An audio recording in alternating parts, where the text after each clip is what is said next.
Last week, several truckers gathered in Flatwoods and headed down I-79 until they reached the state capitol. The rally was dubbed the Hillbilly Express. It was one of several trucker rallies across the country last week in protest of high fuel costs. I got a question for you. Why can't we use West Virginia oil instead of relying on Exxon and everybody else to bring our oil? And we got oil right here in West Virginia. We understand it's not a rabbit out of the hat thing. We're here because we want someone to go to Congress and speak for us. You know, that's why we've all took a day off work that a lot of us can't afford. If it takes us going to Washington, we can shut the whole state of Maryland down. You know, we can shut the whole state of West Virginia down. We can shut the whole country down. You know, that's what people don't understand. Why not help us? This week, diesel fuel is running around $4.10 a gallon. Joining us now are the two organizers of the Hillbilly Express rally. Jeff Perkins is the owner of Perkins Trucking in Braxton County, and Gary Davis is a concerned citizen who works as a handyman and depends on diesel fuel for his truck. Thanks for taking the time, gentlemen, to come down to Charleston and spending your gas money. So, first of all, you two didn't know each other a few weeks ago. Tell me how this Hillbilly Express came about. Monday, 2 weeks ago, I got up early in the morning, and I just had it with the fuel prices going up and up and up. And the people of this state, not only the state but the country, having to pay so much price for fuel that they don't have any money for nothing else. They drive to work. It's cost them $300 and $400 a week to get to work. Sometimes there's two driving, and I decided that something had to be done.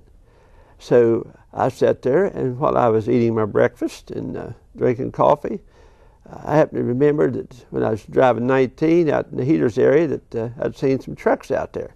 And they looked really nice. They looked well kept up, well maintained, and looked like a very responsible business. So I thought, well, I'll just drive out there and see what I can start. And went in and introduced myself to Mr. Perkins and told him that I was here to try and put together a truck rally to get these fuel prices down. And he looked at me like I was a wild man. Nobody never approached him. Just walked in his office like that early in the morning, you know, and just up and tell him something like this. And we sat there and talked probably for 2 hours. And we realized it was time to do something, so he agreed to furnish me a tractor and come on board and help me. Next thing you know, you're rolling down I-79. Yeah, so 2 weeks later, why? So, Mr. Perkins, what did the Hillbilly Express accomplish? I think it accomplished a lot. You know, we got to talk to a lot of the people down in the Capitol, give our voice. You know, a lot of the drivers come down there and spoke out their voice, told our problems and everything. You know, I think we've done very well in the public response coming out. I tell you, we're getting emails every day from the public, and we talked to the governor at a conference call. We talked to him probably about 20 minutes, you know, and he talked to us. We told him our problems, and he vowed, you know, to work on them. And he was going to the Capitol Tuesday and Wednesday, you know, talk to the president, and then he said that he was going to get with the other governors and see what he comes to. I'm supposed to get back with him the first of the week here. Well, speaking of the governor, he was out of town on the day of your rally, but he issued a statement that says he will ask President Bush to release some of the Strategic Petroleum Reserve, but he also said we need to understand that this would be a short-term bandage. What did you think of his response? Was that enough for you? Do you agree with that? Well, it's a start, but, you know, it's not going to, you know, help the economy, you know. It's just not going to help. I mean, we're using 15% less energy now than what we was. You know, it's just all over. You know. So, what do you expect the state government or the federal government to do? They're going to have to step in and regulate the fuel. You know, that's the only way it's going to happen. You know.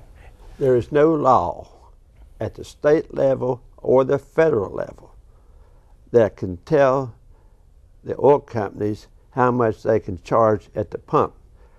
You can drive there this morning, it can be $4.10. You drive back this evening, it could be $6. And there's nothing nobody can do.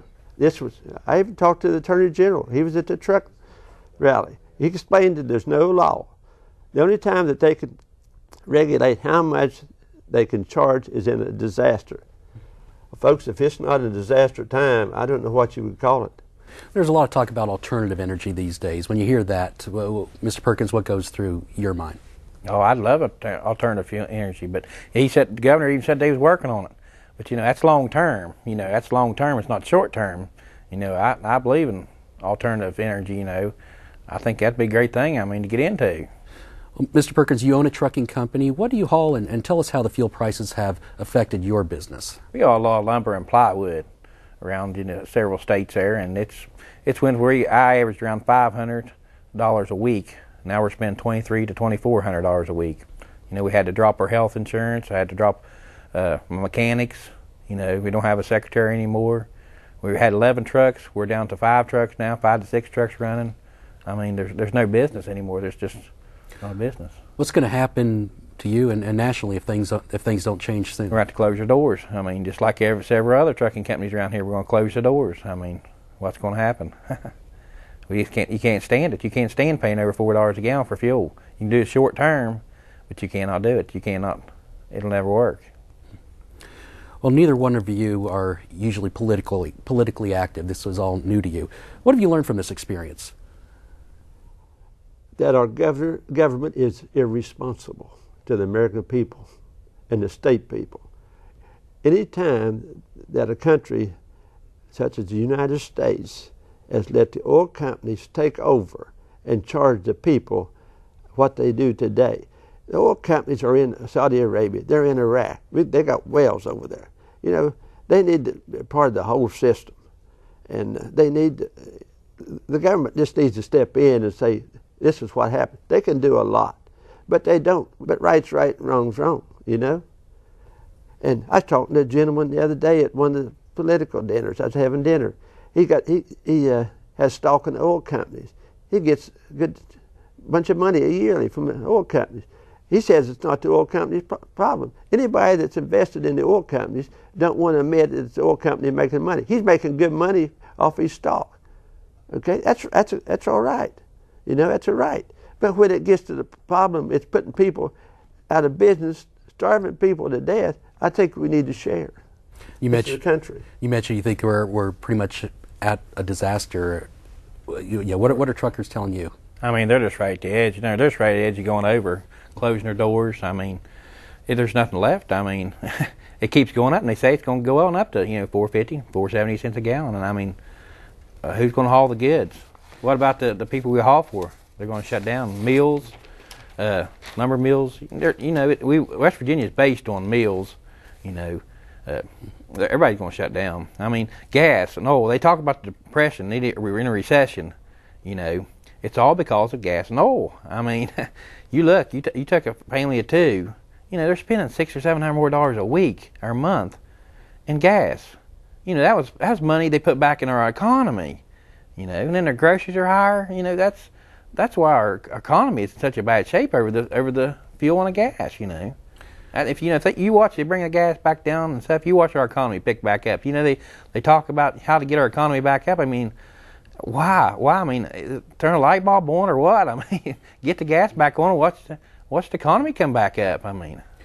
Well, Mr. Perkins of Perkins Trucking in Braxton County and Mr. Davis, we sure do appreciate both of you coming down here and spending some of your gas money. I know it was a drive for you all, and appreciate you having us. Thank you very much.